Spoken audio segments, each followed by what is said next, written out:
আচ্ছা, তো এবার গত ভিডিওর পর 64 পাতা আমরা কমপ্লিট করেছিলাম গত ভিডিওতে। এবার আসছি 65 নম্বর পাতায়।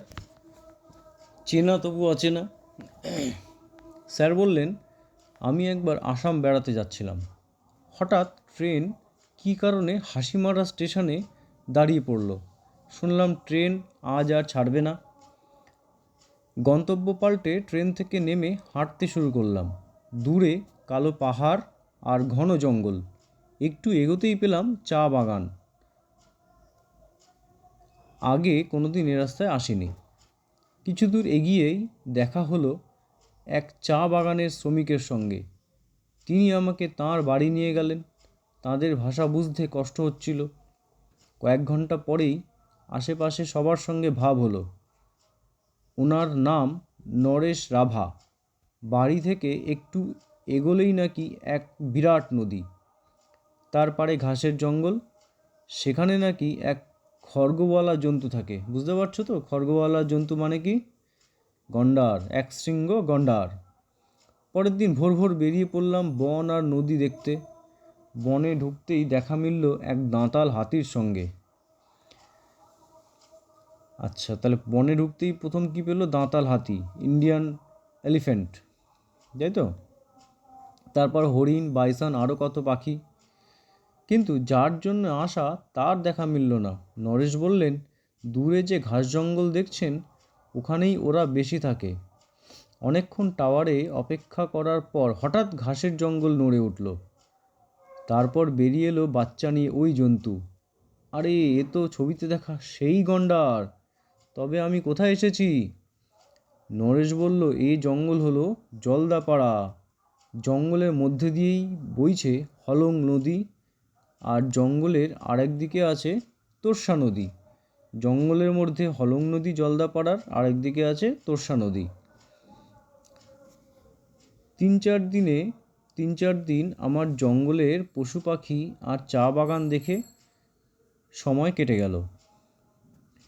একদিন এক পাথুরে রাস্তায় নদীর ধার বরাবর ওরা নিয়ে গেল ভুটানের কাছাকাছি এক জায়গায়। সেখানে টোটোদের সঙ্গে দেখা হলো। এদের ভাষা, চেহারা, খাবার এসবই আমার অজানা ছিল। বইতে পড়া পুরনো সমাজের সঙ্গে ওদের অনেক মিল খুঁজে পেলাম।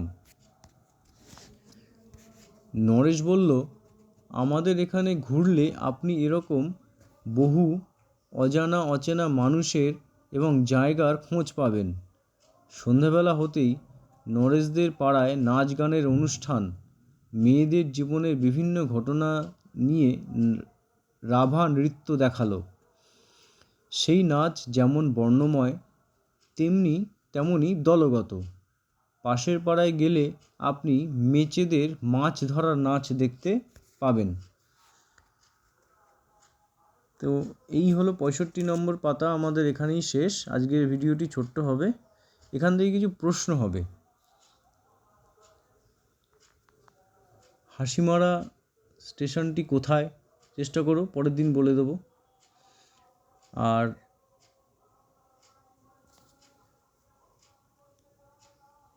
কোন জঙ্গলে গন্ডার, হাতি, বাইসন এসব দেখা যায় সেটারও প্রশ্ন হবে। জলদাপাড়া জঙ্গলের মধ্যে দিয়ে কোন নদী বইছে সেটার একটা প্রশ্ন আসতে পারে। আর জঙ্গলের আরেক দিক দিয়ে কোন নদী বয়ে যাচ্ছে সেটাও একটা প্রশ্ন হতে পারে। জলদাপাড়া জঙ্গলের কাছে ভুটানের যে কাছাকাছি যে জাতিদের সঙ্গে দেখা হলো তাদের নাম কি সেটা আসতে পারে। সেটার নাম হচ্ছে কি? টোটো। আর টোটোদের পাশেই কাদের পাড়া? টোটোদের পাশে বলছি, যেখানে ছিল রাভাদের পাড়ার পাশে কাদের পাড়া? মেচেদের পাড়া। তারা কিসের নাচ দেখালো? না, মেচেদের মাছ ধরার নাচ। আর রাভারা কিসের নাচ দেখালো? মেয়েদের জীবনের বিভিন্ন ঘটনা নিয়ে নাচ। তো এই প্রশ্নগুলো মোটামুটি এখান থেকে আসতে পারে। তো আজকের ভিডিওটা এই অবধি। পরের দিন আমরা এই দিন রাত বা আমাদের আকাশ এইটা নিয়ে ভিডিও করব। যার যা প্রশ্ন থাকবে কমেন্টে জানিও, যথাযথ উত্তর দেওয়ার চেষ্টা করব সেখানে।